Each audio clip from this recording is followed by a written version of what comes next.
Welcome to Matchback Systems podcast. In this episode, we're focusing on the real estate market, and it's a pleasure to introduce our guest today, Adam Roth. Adam is an Executive Vice President at NAI Hiffman, which provides commercial real estate services worldwide. Adam specializes in industrial real estate. So he's the perfect expert to explain the integral part that property plays in the supply chain and how transportation fits into that equation. Welcome, Adam, and thanks very much for joining us. Thanks, Heather. So, Adam, can you start by telling us a little bit about NAI Hiffman and particularly your role at the company? Sure. NAI Hiffman, we're a commercial real estate firm. We are based in Chicago. We are one of the larger property managers in the greater region. We now manage over 90 million square feet of property management. My focus is as an industrial real estate broker. And I understand that you have a background in logistics. Yes, I'm a little bit unique, at least I think I am in the industry. I worked in the logistics sector for 10 years. I was transferred around the Midwest, and now I transitioned from that, and I've been an industrial real estate broker for 16 years. So it's been a combination now of over 25 years. Hard to believe. Cool.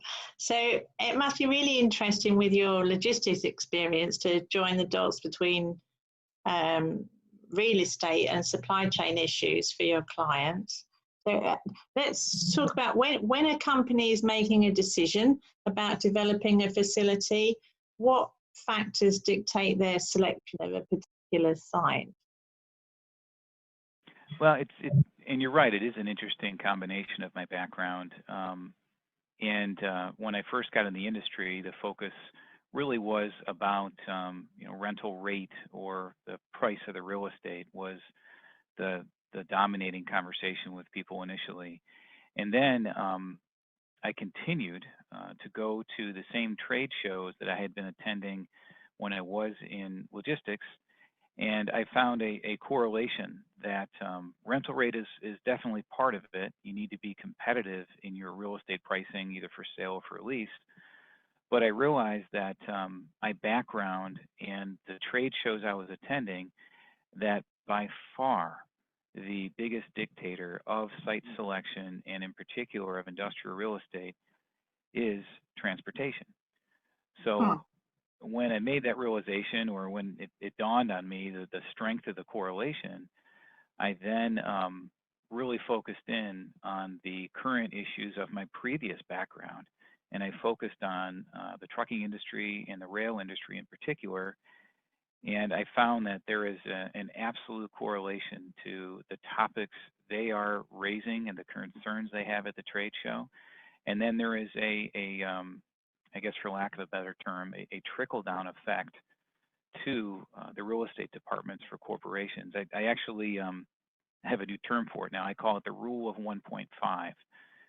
Whatever I'm seeing at the trade shows inevitably trickles down to the real estate department about a year and a half later. It's kind of uncanny. Interesting. So, I mean, it's revealing that transport is such a major factor. So what transportation factors influence a decision on developing a facility? Well, it's basically their inbound and outbound costs. And a corporation's spend typically on transportation is historically probably 10 to 12 times the cost of real estate. So if I truly want to impact a company's overall spend in their logistics, I can impact that greatly by site selection, because that can be a big impact on their transportation spend. Or conversely, transportation is going to dictate where they need to have their facilities. So historically, it was 10 to 12 times the cost of real estate.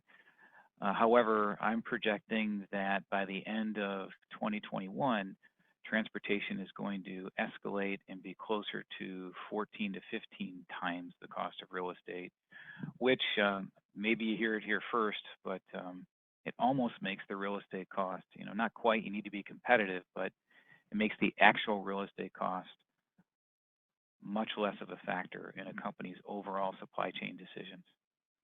Wow. I mean, I would never have considered that. So, I mean, what's driving those costs? What's your take on what's going on in the transportation sector that's impacting on industrial real estate? So a few things that were coming down the pipe that were getting a gradual increase in, I guess I call it airtime at the various conferences I'd be attending every year. Some regulations that were new to the industry, and I guess the first one, just talking more about the recent past, that I'd like to touch upon is what's called ELD, which is electronic logging devices, which is not a common thing to hear about in a real estate discussion. So there was fair warning to the ELD federal mandate, the electronic logging device mandate that was coming to our country. And then it took effect in December of 2017. Now, electronic logging devices, it was, when I was in trucking, when I was in logistics, historically, the industry kept logbooks of their drive hours, their legally permitted hours they're allowed to drive any given day. Yeah. Well, they came out with the electronic logging device mandate as a safety provision. So look, we're not going to change the hours of service you're allowed to drive in a given workday for a truck driver. However, you can no longer use the logbooks that you've used historically. You now are going to be electronically monitored to the second. So we can tell if you go over your allotted drive hours that you're permitted any given day. Well, I still in touch with a lot of my trucking contacts, and they were very concerned about this policy because basically you couldn't lie anymore. And my friends in the trucking industry said that about 80% of the industry tended to kind of stretch their hours of service they're allowed to drive any given day because of the manual logbooks that they used to keep. So literally overnight in December of 17, you greatly reduced the trucking capacity and the drive hours that you could do any given day in trucking. And what's interesting about ELD and some of the other regulations I'll touch upon is that's a safety rule, and that's not going to change. That's something that was put in place for safety on the highway. So I don't see that really ever changing. Right. What's interesting too is there is a little discussed provision within the ELD mandate that stated if you have an existing onboard logging device that's electronic, we'll give you a grace period to December of 2019. And then after December of 2019, you need to comply fully. So that's now expired and has also reduced further capacity in the trucking industry. Now, people will ask me this Rule 1.5, Adam, so how did that impact real estate? You're talking about the trucking industry. Well, what happened literally overnight because of ELD, it became critically more important for the real estate to quote unquote play nice with the trucking industry. It used to be when I was in logistics and a truck pulled up to a dock, you could call a timeout, unload the truck, reload the truck, and then call a time in, and the driver would be on his way.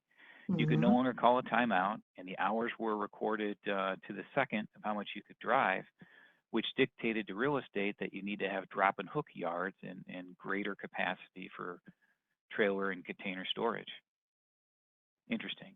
In addition, what that created through a reduction in capacity in trucking is a record year for the trucking industry as far as profits and pricing power. A lot of trucking companies and my friends in the industry were getting 15 to 20% increases in their truck rates to larger clients because, quite honestly, because they could. Right. So, I mean, with the new regulations, there's other regulations too coming into play that I think are also pretty interesting. If you want me to touch on those. Yes, please do. Well, in January 6th, early this year, a new federal mandate came into play called the Drug and Alcohol Clearinghouse, which I call the DAC.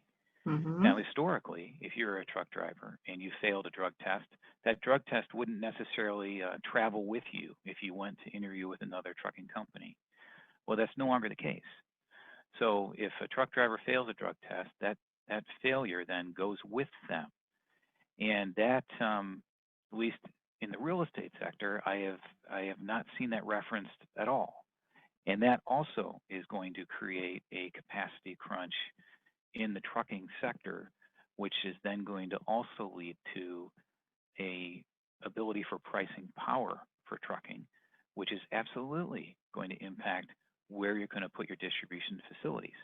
That's why by the end of 2021, I'm projecting that transportation will be closer to 15 times the cost of your real estate spend. Right. Right now, I saw a blurb in the Wall Street Journal 2 weeks ago. There's about 34,000 truck drivers that are currently in suspension due to the Drug and Alcohol Clearinghouse. A couple other things too that I think are relevant. My trucking friends are telling me that insurance rates are astronomically high in the industry. There are, unfortunately, from time to time, deaths on the highway due to trucking, and what the industry calls nuclear lawsuits, which could take a company out because of an accident that happens on the highway.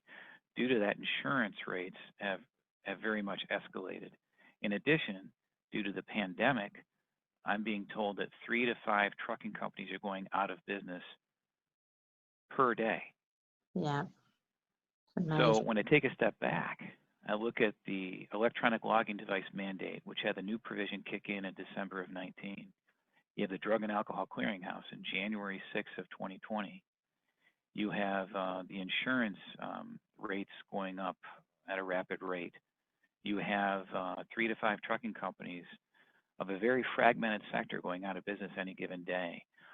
All of that leads to more consolidation and more capacity constraints in the trucking industry, which is going to lead to, in my projection, a higher rate escalation than we saw in 2018 due to just ELD. Whereas in 18, you saw a 15 to 20% increase. I'm projecting over a 20% increase in trucking in 2021, which again is going to 100%, due to the rule of 1.5, influence where you're going to put your distribution facilities. Yeah.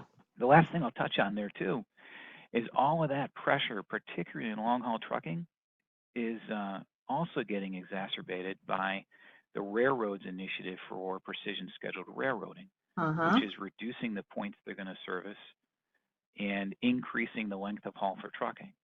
So I think all of that combined is really going to be a shock to the system here in 2021. Yeah. So that with your 1.5 rule, that's like 2021 into 2022, your clients are going to be hit with much higher transportation costs to factor into their equation. 100%. And what's interesting to me is that the playbook's already written. You know, every year when I've gone to these conferences for 25 years, there's a slight twist to it, a slight variation, but the playbook for the most part stays the same. So with the time it takes for construction and development of distribution facilities, 1.5 is enough time. So the playbook's written. You can react to this right now. I actually thought, I initially thought that the pandemic was going to be a big variant factor to the rule of 1.5 and what I'm seeing in transportation. But as it turns out, it's become, I guess, similar to a lot of other sectors. It's become an accelerant, and it's brought forward the adoption of e-commerce, which is bringing forward the importance of supply chain and of transportation, which is going to prove this out faster. Yes. But the theory is still, it's even going to hold more true because of the faster adoption. Yes. I mean, I was going to sort of move on to e-commerce and get your thoughts on the explosion of e-commerce and how it's transforming logistics to meet new distribution needs. I mean, McKinsey says that the pandemic collapsed into 3 months the adoption of e-commerce that otherwise would have taken 10 years. I mean, it's just been described as a distribution revolution. So how is e-commerce changing the landscape from your perspective?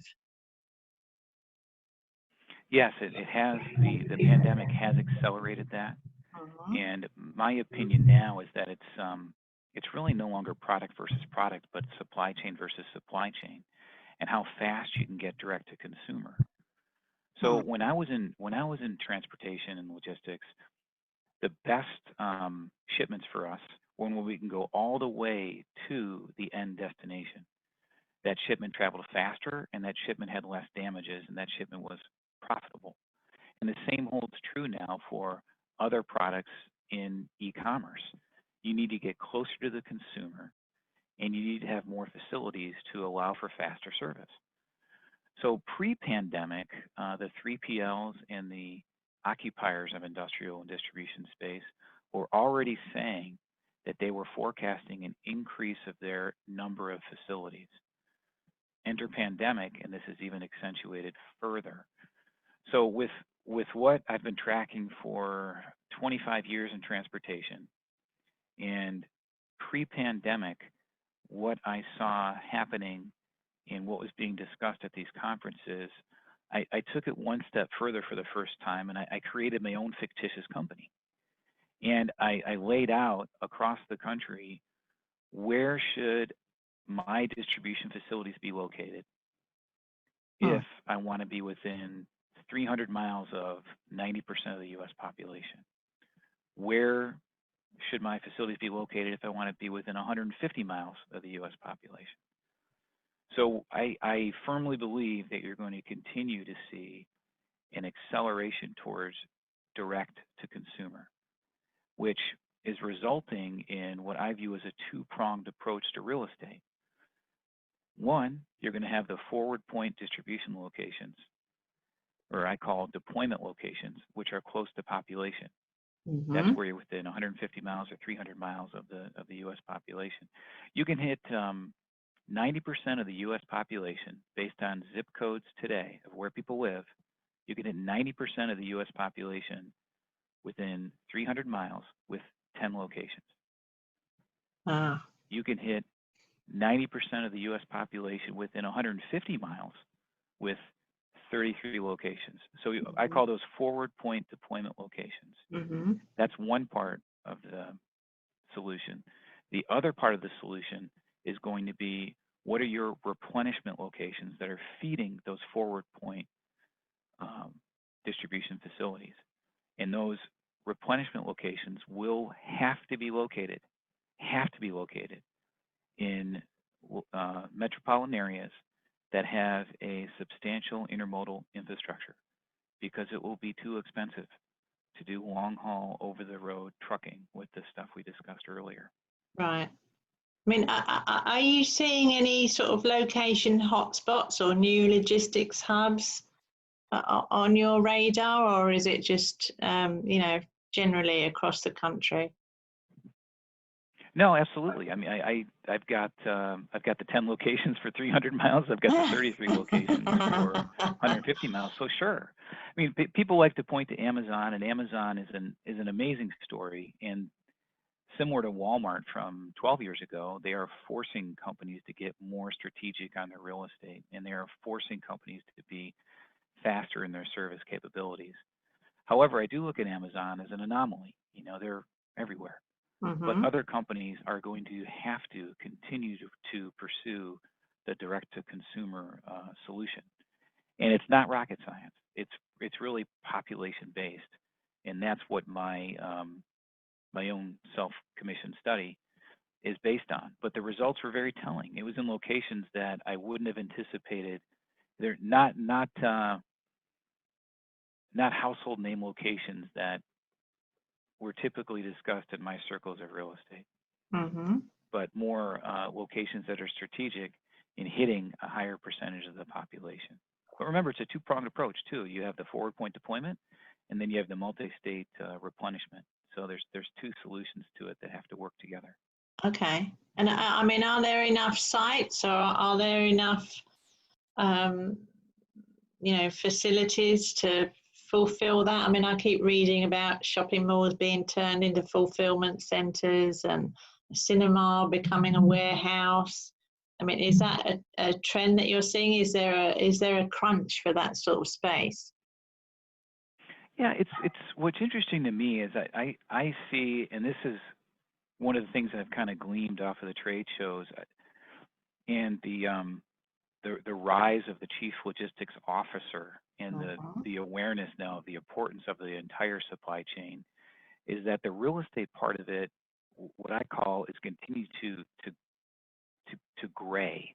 There's going to be a graying of commercial real estate, whereas historically it was office, industrial, retail.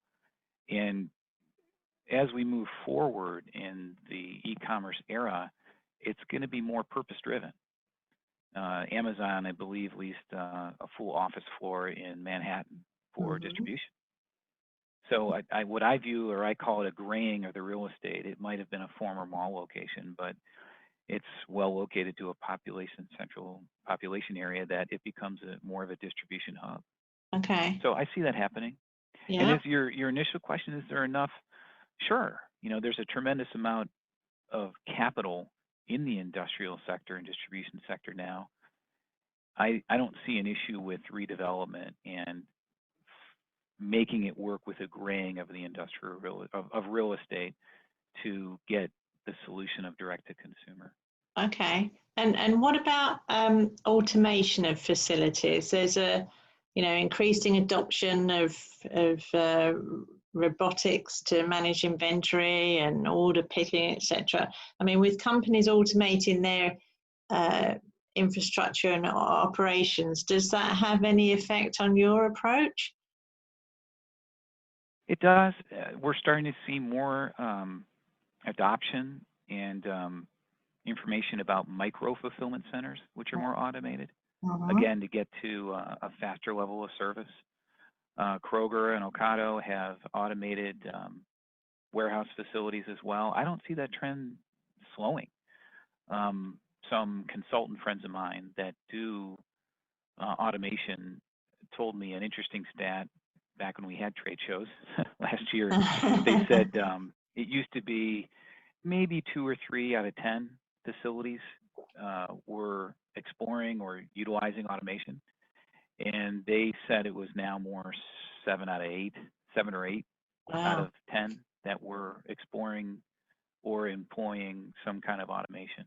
Mhm. A lot of that, particularly last year, was being driven by concerns in labor supply or lack thereof of labor Yeah. supply. Mhm. And one presentation I thought put it interestingly. They said as labor gets more expensive and more difficult, technology becomes and automation become more competitive.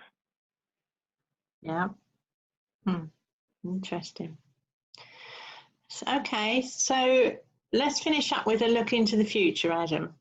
So what trends or disruptors do you see on the horizon that could challenge the status quo in the real estate market? Oh, I love that question. I get asked that a surprising amount of times. So what I found over 25 years in going to these logistic trade shows is there'll be a new topic that's brought up and gets some airtime, and maybe it's an outlier presentation, and then maybe 2 years later it might have a track of its own, and then Mhm. eventually it becomes a new acronym for it, and it's a topic that's more mainstream. And I see um, actually I see two things getting more and more airtime leading up to the end of last year. And interesting to me is whatever is going to be a major disruptor to transportation, which is by far the biggest dictator of site selection, Yeah. is going to end up being a major disruptor to real estate, to industrial real estate. And I see two things that will probably be the biggest disruptors. Actually, I'm going to change that. Will be the biggest disruptors that we will ever see in distribution real estate. And the second biggest disruptor will be as I mentioned, a big impact to transportation cost, and that's autonomous trucks. Okay. There is a tremendous amount of capital pursuing that. There were more and more discussions about it at the trade shows, and it's coming. It's still going to be, I think, longer than anticipated. I still project that to be probably 5 to 7 years out before you can have an 80,000-pound tractor and chassis that's fully automated. Mm-hmm. But you're starting to see some things work out in the plains and longer length of less populated areas out west. So that is coming, and that will be a big impact on transportation spend, which will impact site selection. Yeah. So that'll be the second biggest disruptor. But by far, the biggest disruptor is going to be, and this is just starting to get airtime too, and I was blown away a year and a half ago by the amount of products and capabilities of this technology. And the biggest disruptor is going to be 3D printing, also known as additive manufacturing. And that as well, I'd say, is probably, on a mainstream basis, I'm projecting now is 7 to 9 years away. But that will be an absolute impact, biggest disruptor ever to distribution real estate. And today, it's interesting to me that some people describe industrial real estate as the new retail. So with the rise of e-commerce, the distribution facilities have become the retail centers because we need to have all these SKUs and all these products within 48-hour delivery of everyone's home. Okay. So industrial is the new retail. When 3D printing or additive manufacturing is more mainstream, the retail locations will become the new industrial because you will be able to do on-demand custom manufacturing. So if you think about it, I grew up in Cleveland. I'm a huge Cleveland Browns fan, so say whatever you want to say about that. Mm-hmm. You don't need to keep a whole warehouse full of Cleveland Browns mugs, right? You can make one for me on demand when I walk into a storefront. And that is coming. That's just starting to get some airwaves at the trade shows. But there's no need to worry about autonomous or 3D printing and how that's going to change network design. You know, I'll be able to give you a year and a half warning. I mean, I'm amazed at the thought of 3D printing. I mean, it just sounds so futuristic, but it makes perfect sense, Adam. Okay. Well, it's funny, you know, that you can do a sport coat with 3D printing. They did a house in Russia in 24 hours of 3D printing. That was like round, kind of looked like a hobbit house, and they had to bring in the, you know, the washer and dryer and the mechanicals, but it was a house and it worked in 24 hours. Yeah. So somebody joked to me at a show at the end of last year. They said, you know, our kids are going to laugh about when you used to get like a small, medium, large, extra large clothing. They say, yeah, I remember mom and dad used to get, you know, certain size clothing because, you know, in the future it's not going to be a size, it's going to be you. Yeah. On Yeah. demand. Yeah. Yeah. That's incredible. Okay. Well, on that note, before we sign off, for anybody who'd like to contact Adam, his details are on the NAI Hiffman website. That's hiffman.com, spelled HIFFMAN. Okay, so it's been so interesting talking with you, Adam. I mean, especially when there's so much going on in real estate and logistics, it's, you know, it's mind blowing. So thanks very much for taking the time to join us. No, I appreciate the time, Heather. Thanks a lot. Thank you. It's been a pleasure.